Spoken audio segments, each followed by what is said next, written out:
Welcome everyone to the season one finale of Dude, Where's My Flashlight?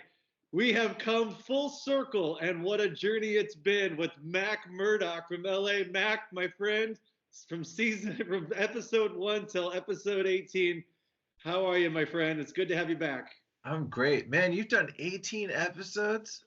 I've done 18 episodes, 17 artists. You obviously being the second of the same season.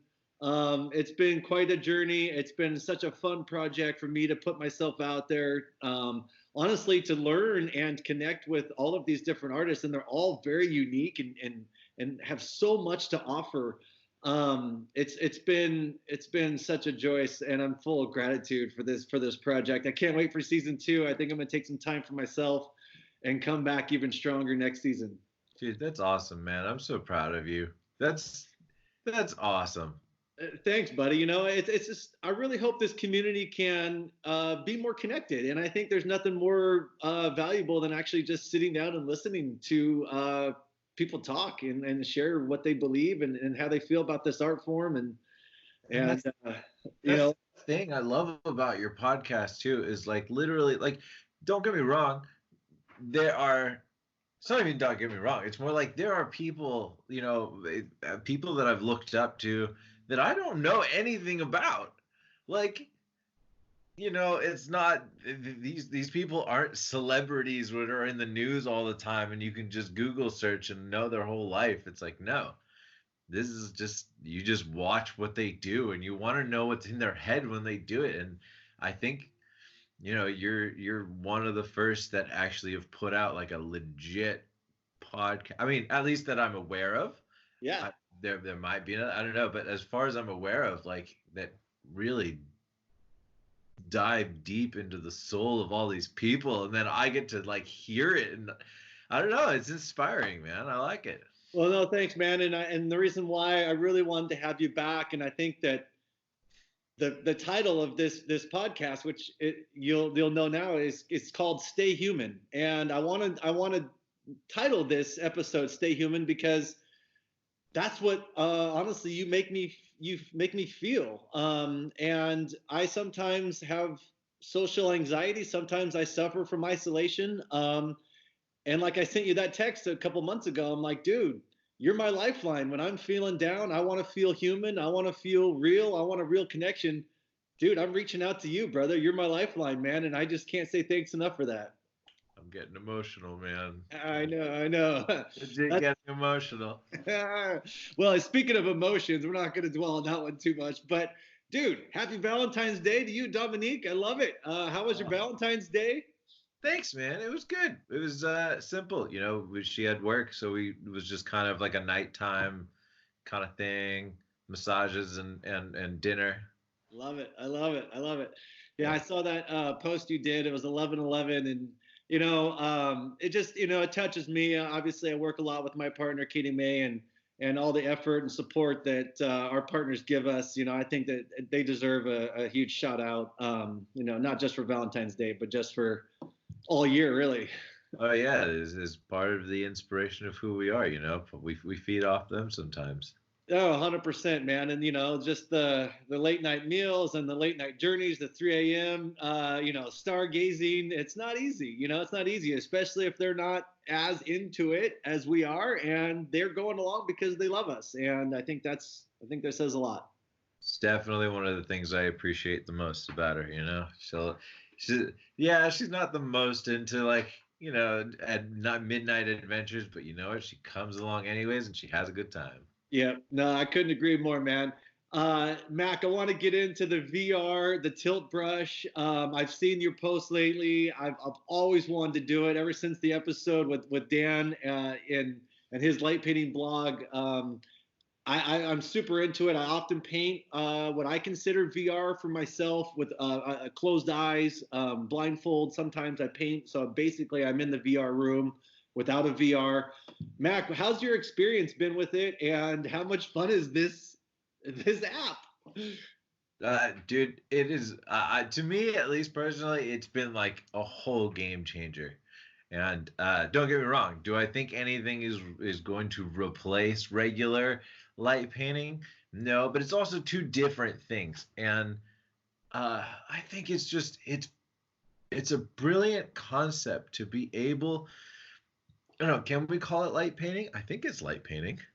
It's Yeah. like digital light painting, but like um to be able to literally put yourself into a blank canvas and then draw something that you can now walk around. Oh, I want a tree over here. I want a volcano over there. I want a bunch of light guys right here and a dragon right there and this whole thing and literally walk through your area. I think it's so brilliant. And so the honest truth is I didn't even know this existed until like a week and a half ago. I went to a party and someone brought their VR thing and I tried it and I was like, oh, I'm gonna do all my light painting things. So I made a light man and I made an orb and all like the things that I know how to do with light painting and it was awesome. And so I literally bought one the next day. Oh, dude, how much is it? Can I try to put this on the budget for like 2021? Like, what do I Dude, need they're to do? not that expensive. Like in all honesty, I expected them to be like, you know, $500, you know. But no, it was I bought mine for 350. Okay, all But right. but like so right now there's a deal with them because they they are made in China, but they have the coronavirus going over there. So nothing is being shipped out of China right now. And so right now there's a bunch of scalpers that are selling their Oculus systems for like 2, 3 times the price. So if you look online right now, they're all like 700, $800.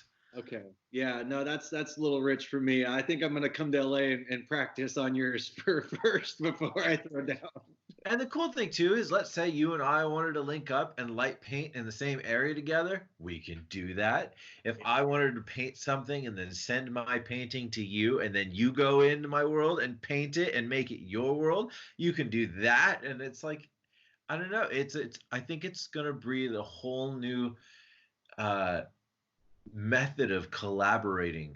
Oh On a, man, that's amazing. I didn't even think about that. In fact, actually, that's probably hook, line, and sinker enough just for me to go get it now because I would love to collab on a two-man project or a two-person project with any artist out there. They do half of theirs and let me finish it, and I do the first half. It's almost like those kids game where like it's like telephone where you like say something in somebody's ear and then they're like, "Oh, I heard this," but then I'm just gonna draw like kind of my own little version of this and yeah, see what kind of change it up. awesomeness we can get. Yeah, change it up and so yeah, if you end up getting one, just don't pay the scalper price and pay any more than $400. Okay. Yeah, well, if anyone knows me, I'm not a huge money spender, so I'll try to figure it out. Yeah. Oh, Uh, buddy. All right. So I really want to actually talk about your VR image itself. When you said you were summoning something larger than what we can comprehend, and I'll put the image up on the screen for everyone to see. But Mac, what was going through your head when you made this image? Because it looks like there's a lot going on. How long did it take? Can you explain this image? the whole thing took about 45 minutes. Okay. Um, and it was a whole idea of, it was kind of my inspiration. It was is kind of actually weird. It's the idea of, it was Hoy and Hotep from the Prince of Egypt, were Yeah. like the two sorcerers that like were conjuring a bunch of things, but also like a little idea of Tool. I was listening to Tool when I was doing it too, and it was Vicarious that was playing in my head. So the both of them together made me think, okay, and this is how I get a lot of my inspiration for the things I do. It's like the songs that are going on in my head. What is the idea of this song? How do I make this song into a painting or like a moral of a movie? These kind of things is how I kind of get a lot of my inspirations. And so it was the idea of like these two sorcerers that are like conjuring up a bunch of things, and then here comes Moses that like summons the power of God to be able to turn his staff into a snake. And then the whole idea with Tool is being able to like not understanding something but wanting it, just if that makes any sense. Yeah. So the whole painting was basically a bunch of people summoning something because they want it, they want to see whatever this thing is. But then there's and the painting is five people with this energy entity thing, but then it shoots something across right behind him, and it starts opening up this wormhole, which is eventually gonna like it starts fire going everywhere, which you'll see in the photo, and but it's basically going to destroy them. So their own curiosity, their own wanting to understand something is what ends up destroying them in the end, because they're not ready for what they are wanting to see. Yeah, dude. I love it. I love it. That's like an allegory, man. It's deep, dude. I love it. And actually, no, I think it's great. And I wish that more artists actually painted with purpose, or painted with a meaning or a message involved. Because I think we can do it. I think we can do anything.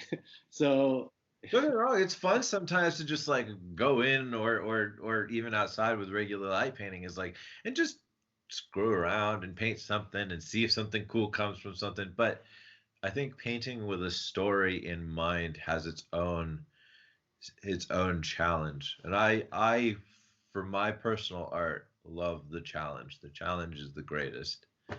no, no, no. I couldn't agree more, man. And I think obviously we're going to talk about your astrophotography. You are a published author. Congratulations, man. Thank you, man. Thank you. Dude, the Kickstarter, it made it, dude. Dude, you shot an arrow out into literally out into outer space, and it's still going, dude. I mean, it hasn't landed. Dude, I tell you, it wasn't going to make it. Like literally, we had like 5 days left. Okay, so it was like I think it was $25,000 that we wanted, or it was something like that. Yeah, Yeah, it yeah. was 25,000, and we had literally 5 days left, and we were at like 13,000. So like we needed $12,000 in 5 days, and I was like, nah, this ain't gonna happen. But you know what? I'm gonna do it anyways, and if we fail, then we fail, like whatever. And so like I blasted it everywhere. Everyone else that is part of the book also just blasted it out everywhere. I was literally writing emails to everyone that was part of the book, like, guys, I don't care if you're spamming or what. Like, you just put it out there. And somehow, some way, we ended up getting like 31,000 or something like that. So it's gonna be a book. I think we sold over 250 of them. And I think it's that okay. So there was a first book, and it was called Notes from the Stars, and I recommend everyone get it. And it was basically 10 authors that taught something specific on what they're good at. So if they're good with specifically shooting with the moon, like shooting astrophotography with the moon out, using moonlight to light your things, that's what his chapter was about. And he taught everything. It was like 10 master classes in one book. It's beautiful. And it definitely broadened my horizons of what is capable with astrophotography and totally upped my game. And then and so when I was asked to be this part of the second book, I was like, "What? Me? I don't." And then when he shared with me the other names, I mean, I know I was one of the first, but like the other names that he was like wanted to get, I was like, "Wait, I don't know if I belong in this group, Mm. but I'm gonna roll with it, and I'm gonna just like teach people what I do, and hopefully it inspires somebody." And so my whole chapter is about light painting with astrophotography, being able to put them both together, and and make it happen.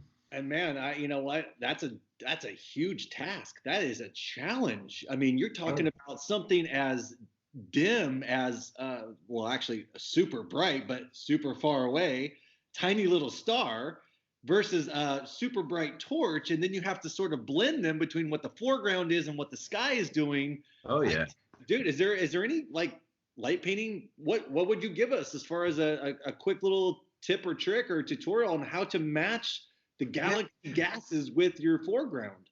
Yeah, it's so obviously there's compositing. You can take two images, blend them together, or what a lot of my chapters about is how do you be able to do a light painting and expose for the sky in the same exposure. And a lot of it is your flashlight brightness. You know, if you are at 6400 ISO with f2.8, and how do you not blow out your image with a flashlight? It's like you have to have a really low flashlight to be able to do that. Or what I do a lot of the time is I'll either do my light painting with whatever setting I'm going to do, and then immediately with change the aperture in like as the exposure is going, and then let it expose for the sky. Ah, cool. Okay. Like so, or you do your light painting, and then you cover your lens, you walk away, you change everything, and then you open it and you just let it sit for 30 seconds or however long that you need, and that's kind of the my personal best way to be able to do it. That's the recipe. I love it, dude. I love it. I love it. Are you typically shooting a 6400? That high? Um, it really depends. Yeah. If I'm using what's called a tracker, which tracks the sky, and you can follow the stars and take a longer exposure, then I'm normally shooting my space and Milky Way stuff at maybe 800. Okay. So Okay. very low. But if it's like a straight up just 30-second exposure, not not being tracked, Yeah. then I will I'll normally go 3200 to 6400. Cool. Yeah, the camera I have, the Canon 6D, is really good with low light photography and ISOs. I know. And I saw you might be upgrading. You're getting rid of your baby, dude. Yeah, man. It better go to a good home, let me tell you. And if you want to say that, if you have the price, you should just mention it on the podcast because maybe somebody in this community might want to buy it. I'm definitely thinking about selling it for about $600, Okay. uh, which is kind of the going rate. But I've got like 8 batteries I'll throw in, and like some remote triggers that I've been using for a while. So it's but the new R5 is coming out, and I've been excited for it for a long time since it was a rumor. So I Yeah. I feel like an upgrade is calling my name. And is this Sony? Is this a mirrorless? Can you tell me some of the features on what's going to be better than the 6D? Because dude, the 6D is a beast, man. That is Yeah. awesome. So the Canon, it is a bigger megapixel camera, which for most people doesn't mean anything. For me, like because I make prints, it allows me to print it on a bigger image. It allows me to crop in a little more without losing quality, but also it allows me to really go in like I'm a pixel peeper. So I literally go in really far and I start editing pixels by pixel sometimes. So it allows me to do that. But also, I think the two things that draw me into this camera the most is one, its focus on dynamic range, which means the darks won't be too dark and the lights won't be too light. It has this nice kind of in the middle thing. So if I'm shooting late at night and there's not much light, then I can still expose the foreground without making it black and I can't bring it in later. Yeah. So it's got those episodes. And then the second thing, which if you're a 6D user, chances are you've experienced this, is I personally hate the fact that the 6D does not have a swivel screen. Mm. It's such a small thing, but I shoot from the ground a lot. I shoot going straight up sometimes, and so to be able to like have to okay to be able to see the LCD screen on the back after I'm done with the picture just kills your neck. Yeah, I don't have one. I can imagine that. You're just like Yeah. for a bit, because you're probably zooming in a little bit, so you're actually even longer that way. Ugh, Yeah. sounds like a neck kinker. It gives you a headache pretty fast. Mac, I gotta ask you, of all of the beautiful astrophotography that you've done so far, is there one that really stands out to you that you're most proud of, that you hit that you're just like, this is a bucket list and a pat on the back for yourself? Um, I don't know if I could really like, the one that you said earlier, the 1111 one. Yeah.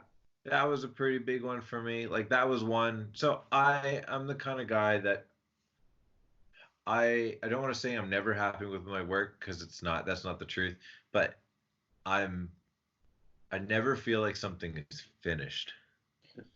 I never I was I have to I've learned over the years to be okay with just releasing it into the world, saying like, okay, it's not done.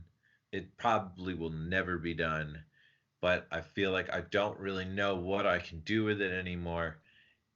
Here you go. Yeah. And I think that one was one where I was just like, you know what? I actually think this is finished. It's done. And I think it looks nice the way it is. It looks great, dude. It looks great. I think we all struggle with that.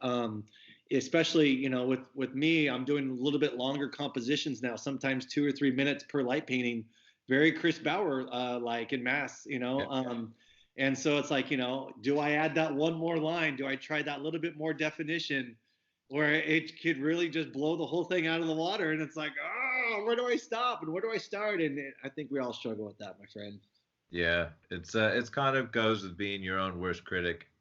Yeah, no, and I'm the worst of that. I think we've talked about that on another podcast, man. It's something I struggle with. I'm definitely a perfectionist, and yeah, no, I'm definitely my hardest critic. I try to silence that beast as much as I can, but it's tough. Yeah, like I said, sometimes you just gotta let it go. Yeah, I do. Like say, all right, here, it is what it is. I see the flaws. Probably not gonna fix the flaws because it will change the whole photo, but hopefully no one will notice. Internet. It's funny. It's actually because you had the original, at least intention, or at least you were freestyling it, maybe without an intention, and you're like, oh, this is kind of what I wanted, but this is cool too, and so I'm just gonna, appreciate the art for that moment, because that's what light painting is. You're actually painting that moment, and like a Polaroid, sometimes the best candid expressions are the ones that are just, just kind of. Oh, yeah. Yeah. Oh yeah. So you call them happy mistakes. Yeah. Yeah, no, dude. And yeah. And I talked with Mass last week, and it's like, if I do a happy mistake on the right, I'm gonna try to mimic that happy mistake on the left, because now you've got two little happy mistakes, and that could be beautiful. Yeah, it came from somewhere, and that one little mark has a story. Yeah, no, for sure, buddy, for sure. Um, Man, I think I saw on your feed you were making floor mat galaxies. Are you making big like room floor mat galaxies where they look almost 3D, dude? Do you have one? Are you sitting on one right now? Oh, dude. Yes, that is. And I gotta ask, is that your art? Is that your photo? No, I wish it was. Yeah. Uh, I wish it was, and I'll probably make one day. Oh, that's awesome. But no, it was a gift for the holidays that someone got. Amazing gift. Yeah, I know. Hats off. Much love to that person, whoever gave you that one. That's No, I walk around and I'm like I'm walking on space, man. Dude, I love it. I love it. But then every time anyone comes over, it's like, there's two telescopes off to the side here. I've got like my wall of inspiration over here, and it's mostly like a lot of space stuff. So I'm just like, if whoever comes over, I'm sure they're like, oh, this guy's freaking obsessed. Well, dude, I think the great ones are. I mean, there's nothing wrong with that. There's seriously, I think you have to be obsessed and a little bit crazy to push your boundaries and to never stop learning, never stop bettering yourself. Yeah, that's definitely. I I feel like that's been lost a lot these days. I agree. I agree. And I hopefully try to fight that. I try to, we all try to swim out of the drain, social media drain and look at me and all this, stuff. I don't want to drown in that. Oh yeah, no, this is that's why it's good to take some breaks. Remember who you are. Yeah. Just do what you love to do. Oh man, dude, I totally agree. Mac, I usually ask my other really fun space science friend, but I got to ask you a question. And then correct me if I'm wrong. Did we hear? Are we getting a repetitive signal from space that's 500 light years away? That's repeating itself on a 16-year cycle from somewhere out in space. Did you hear this, or am I just am I making this? I vaguely heard about it, but I have not really researched into it, to be Okay. honest with you.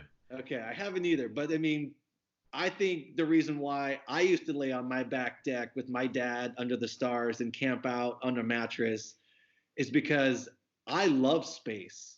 I love seeing what's not there and watching satellites cross I mean, we have been staring at space for as long as man has been alive, thinking about it. I Yeah. mean, and I just, I got to say, what got you into space? What got you into astrophotography? Were you like that as a kid? Were you looking up into the stars and seeing things and shapes and like, wow, I want to be up there? Oh yeah. I've been into space since I was a little boy. Like, 3, 4 years old little. I mean, I can't tell you exactly what time, but when I was a really little kid, my neighbor, which was a father figure to me, and he taught me almost most of what I know in my life. We used to go camping all the time, and I think that's where my real love of the night sky came from. I was this 5-year-old kid that was going out to Sequoia with just him and I, and we never stayed in campsites. We always went and got like a permit to like offsite camp far away from anyone else in the middle of Sequoia or Yosemite or wherever it was, and we would literally just stay up and look at the stars. And it was definitely the memories that I hold closest to my life. um so yeah, I've always been into space, always been into the whole adventure of what's out there, the mystery. um I never fully got into the stuff in space, like the Heart Nebula or the Soul Nebula or like Andromeda Galaxy. I never got into what makes up these things and the science behind them, and what chemicals or what, until very recently, like the last 4 years or so. Um, and as far as astrophotography goes, so I had just bought a camera. I met Chris Bauer for the first time at a concert, and he introduced himself as a light painter, and I was like, what the fuck is light painting? And it's like, this is what it is. You just write his name, a long exposure like everyone does. It was like, okay, I didn't think too much of it. And then he adds me on Facebook literally the next day, and I was like, oh, this is so beautiful. Yeah. It's so beautiful. And I remember too, the painting that really got me was called Lightbender. Mm. And so I was like, oh my God, I gotta do this. This is me. I gotta do this. So I bought a camera literally that week and started, and then it was like maybe a week after that, I discovered an astrophotographer named Mark G. He is, I believe, from New Zealand, and brilliant Milky Way photographer.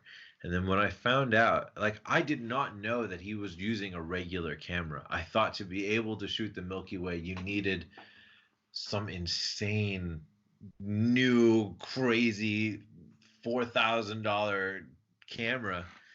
And so when I found out that he was literally using a regular, like, $800 camera, I was like, oh my God, I got to try this. I literally went out that night to this place about 45 minutes from where I am because it was so dark, called Vasquez Rocks. And I pointed my camera up in the sky, and I took that 30-second exposure because I was literally researching everything that there is to know on it on the website before I left. And I clicked the exposure button, and I'm waiting 30 seconds, and then I look down at my screen and I see nothing. Absolutely nothing. And it was because it wasn't even time yet that the Milky Way was even in the sky. Yeah, man, that galactic center really matters, dude. It really matters. Yeah, and it's really only here from like March to like August, September. Yeah. And then it's gone for the rest of the year. Yeah, in the northern hemisphere. Yes. Yeah. And so the southern hemisphere is just the opposite. Yeah, well, there it's a lot of it's mostly in the sky, but so I tried again, you know, it was a few months later, and I got my first shot, and it was that I'll never forget it either. I was out in Joshua Tree, and I took the shot, and I looked up, and I was like, oh my God, this is it. Like, I did it. You know, like that moment where like you've seen like so many pictures in those few months and like really researched everything that you think that there is to know about it. And finally you go out and you take that shot and you nail it. Am I able to curse on this show? Yeah, dude, you can say whatever you want. This is a free, yeah, of course. Okay, yeah, I fucking nailed it, man.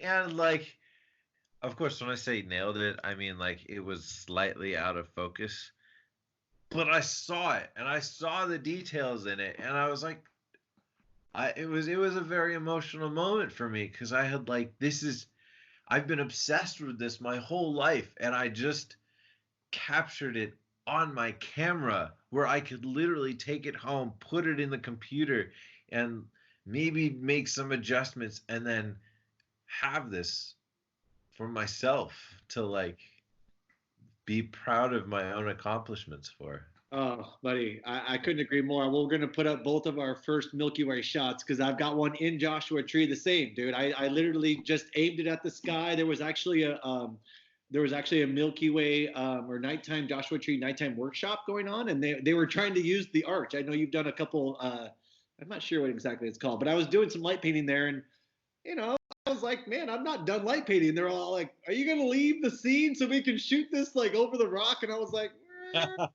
okay, you know, and then I was like, maybe I should just turn around and just join them. I mean, like, you know, I could just not light paint and shoot the Milky Way. And then I turned around, I put it on 20 seconds. I think it was at 3200, which is all the research that I've done. Yeah. I was at 2.8 on the same lens you have, the Rokinon. And it was just like, it was totally there. It looked like a dragon. It wasn't the best Milky Way shot, but it was definitely there. And I was like, oh, you're blown away. And that was this, yeah. I'm glad we share the same love of that moment, man. Oh, dude, and to have it happen honestly in such a magical place like Joshua Tree, I just wow, and I can't wait to go back. I think I'm going down to LA at the end of next month to the Palm Springs Animation Film Festival.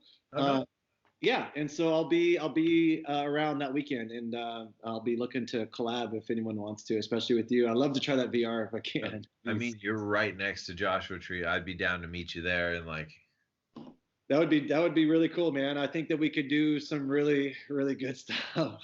Let's make it happen. I'll send you my first Milky Way shot so you can see it. Sweet, dude. I can't wait to show everyone. Mine's not great, but that's what, and honestly, in some of my recent posts, I've actually put the failures that, because the progression to get, like you were talking about, is this the right one? No, this is the basic idea where you literally just shoot an arrow and you're like, I just shot an arrow. And you're like, it didn't hit shit. Yeah. But next thing you know, you hit like the edge of the bullseye and it's like sticking out sideways, and you're like, how did that work? You're like, I don't know, but I hit it, and that's cool. Hit it. Yeah. Yeah. And so I like the progression, I think, to learn and to better yourself and honestly just coach yourself through what you could do differently. And I think that process, just that mindset of learning and teaching yourself is such a valuable tool in anything really, but light painting for sure. And on that note too, I think it's very important for artists and photographers such as yourself and myself, because to post up and remind people of where we came from. Oh, dude. And I'll tell you why. Yeah, I know there might be a few of you out there that are just like, why? But it's to show that we're human. Yeah. We came from somewhere. We came from nothing. And our pictures looked like shit. And we knew that they, like, in the moment, we knew that they looked like shit. But we just kept trying. And we went out every night and we got better and we tried new things and the progression kept going. And I don't ever want the progression to end. So I think a lot of people get the idea, like if you stumble across someone's Instagram page and every photo on their page is drop dead gorgeous looking perfect, they didn't start there. No. They started exactly where you did the first day you picked up a camera. And they were like, what the hell is shutter speed? What is ISO? Like, what? And then they spend the next like few weeks trying to figure out, wait, I don't even see a difference between f2.8 and f11. Like, so it's important for people to know that we were in their spots one day, at some point, and that they could be exactly where we are making the stuff that we do if they just put in the same amount of effort and time that we did. Oh man, you know what? And your work ethic is second to none, brother. I have to ask you, Mac, is the insomnia and work ethic, are they related? Are they correlated somehow? Oh, they're definitely related.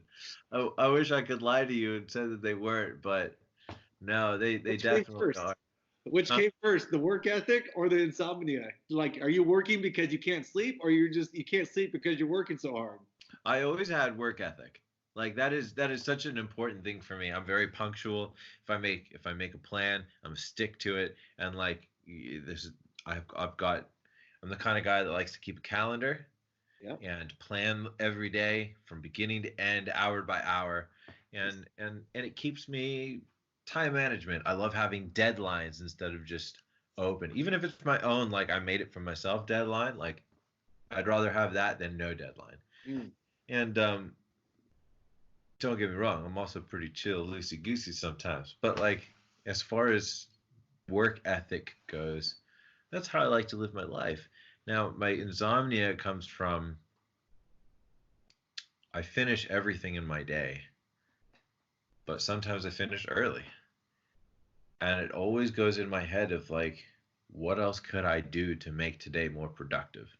Like, I never want to go to bed thinking I stayed in the same spot. And I don't want to say I'm blessed, because I don't believe in being blessed. I believe in I see that I've progressed. I see that I've moved forward, that I'm not at the same level as I was even in the beginning of the year, like a month and a half ago. So, and I think a lot of that is literally just from keep pushing yourself, like you said, keep learning, keep like do you ever catch yourself, you watch a YouTube tutorial on how to do something,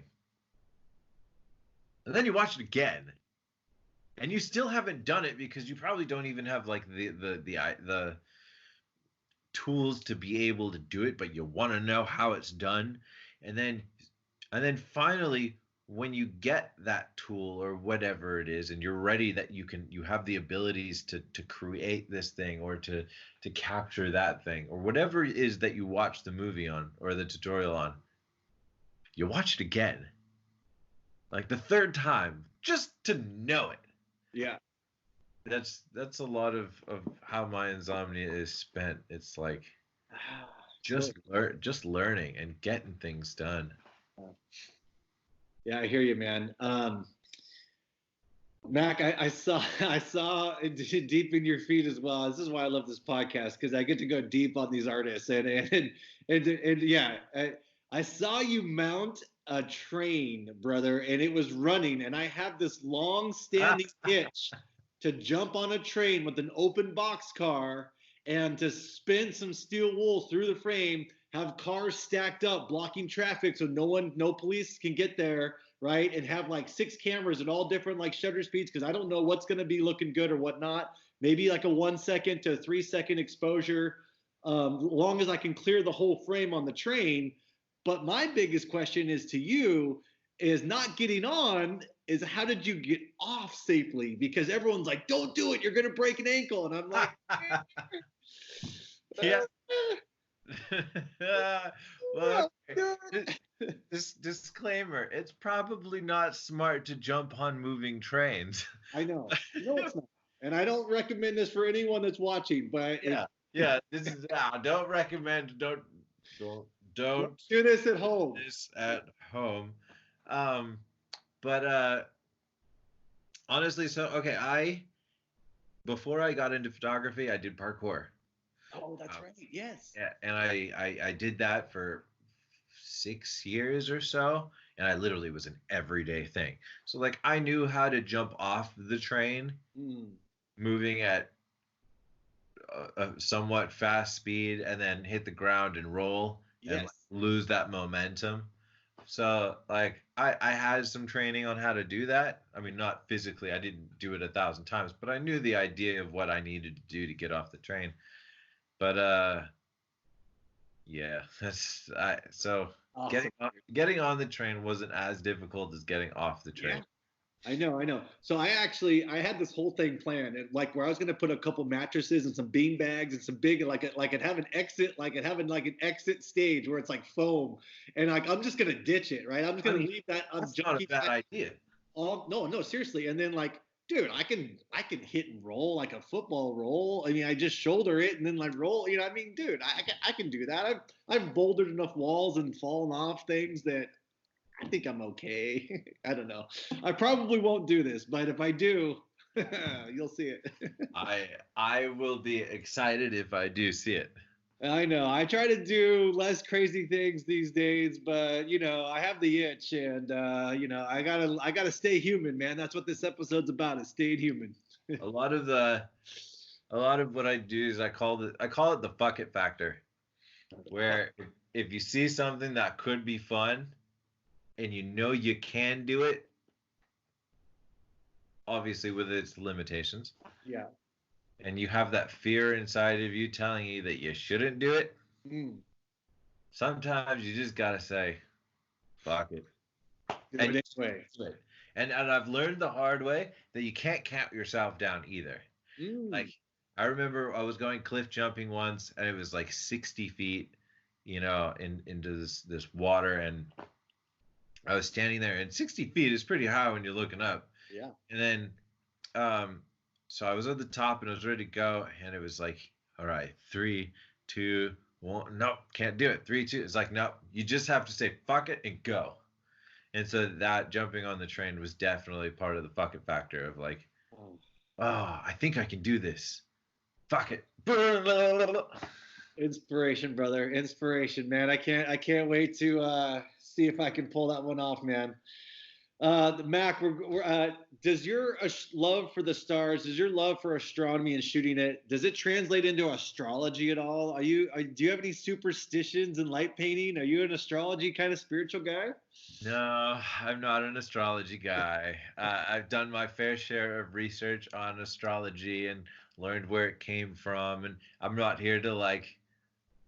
I'm not going to bash anyone's beliefs, Sure. um, or tell anybody that they're wrong. I'll say that I don't believe in it.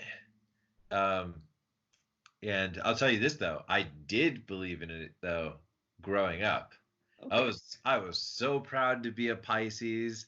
Oh, I, I was like, yeah. I was like, I love this, and I wanted to get myself like literally two koi fish going in opposite ways. So it was like yin yang Pisces fish, and one was gonna be red, one was gonna be blue. So I could say, ha, one fish, two fish, red fish, blue fish. nice, dude. Nice. And like I wanted that so bad, and to be honest, I might still get it just because I think it's a cool idea. But yeah, but then when you realize that it was just for me, it was a storyteller kind of thing that people adopted into their lives and helped create meanings and stuff. I love the ideas of constellations, Yeah. and I see the constellations. Like if I'm looking up at uh Pisces, like I see it in the sky and I know where it is, and it definitely helps me as an astronomer Hmm. know where my objects are and things that I'm looking for. Um, to know your constellations, which comes from the storytelling. Yeah. No, I love it, man. I love it. One time I tried to draw, I'll put it up in the podcast. I actually did this like mist kind of nebula with my buddy. He was on a dock and he was shooting a bow and arrow like Orion. And then he left the scene. And then I actually spatially put in the Orion constellation and flares in his body form. It actually turned out pretty Yeah. good. It wasn't perfect, so I never posted it anywhere. But now, since we're I, talking about it, I'm going to post it. I was about to say I really want to see it. That sounds cool. Yeah, no.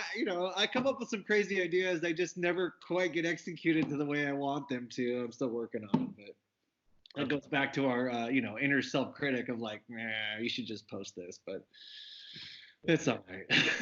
Go out there. Just get it out there, man. Just get it out there. Yeah. Um, Mac, we're gonna do a complete pivot here. Okay. I want to put in the battle arena Metroid or Mega Man. Who wins this one? Oh. Not only do you have to say this, but you have to only Mega Man can only change one time. So he's got two different characteristics. He can be like Leaf Man and then Metal Man, or he can be Bubble Man. I mean, so you got two on the right and one on the left. Who's Metroid gonna take down? Okay. Wait. Are you talking about a Metroid or are you talking about Samus? Oh man, see now you're out, it's out of my league. I'm gonna say Samus. Okay, because Samus was the one, the actual character. A Metroid was just the alien thing. Suit. Yeah, okay. Samus at his most powerful state. How about that? Versus Mega Man. Okay, well, I will say that I think Samus would win in a fight for sure. A fist fight. That being said, I loved Mega Man a lot more as a kid. I Yeah. watched the cartoons. I played the games. Like no, I literally have all the games. Dude. Uh, Uh, But so I was a lot more of a Mega Man fan, but I think as far as like power, strength, and intelligence goes, I think she would win. I love it, dude. I love it. I love it. Yeah. Oh, buddy. Well, last time we had this talk, we never really got you a song to the playlist. I did dedicate the Dave Matthews song "All Along the Watchtower" to you. It is on the playlist. There is a master Spotify playlist for everyone out there. I keep mentioning it. Mac, what song are you going to add to the playlist, brother? I had to add that one last time for you, but I want you to add this one this time. Huh. Ooh. If I were to pick a song, What song pumps you up and inspires you? It could be anything. I think right now, and it's been for a while. It's damn. I've got two songs, man. That's okay. Hit me with both. This is the Okay. season finale. You get two. One is uh Letters from the Sky by Civil Twilight, Okay. and the other one is To Build a Home by the Cinematic Orchestra. Okay. Wow. Yeah. Awesome picks. Two absolutely beautiful songs that I like to vibe to when I paint. Oh, dude, I love it, man. Yeah, no, I've been really into classical music and painting with a more of a sensual feel.